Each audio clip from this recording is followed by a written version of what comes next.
સુરતના ભેસ્તાન પોલીસ મથકની હદમાં મદરેસામાં ચોરી કરી આગ લગાડી ભાગી છૂટેલા રેડાને પોલીસે ગણતરીના કલાકોમાં ઝડપી પાડ્યો હતો.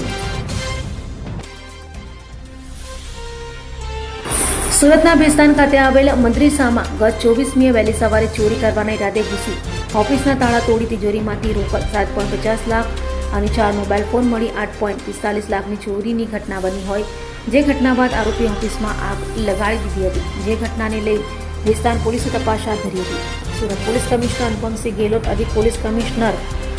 વાગડિયા, નાયબ પોલીસ કમિશનર રાજેશ પરમાર અને મદદનીશ પોલીસ કમિશનરની સૂચનાને લઈ PIAN ગાબાણીની ટીમ PSI HB ચૌધરીના માર્ગદર્શન હેઠળ પેટ્રોલિંગમાં હતી, ત્યારે 80 થી 90 જેટલા CCTV ફૂટેજ ચેક કરી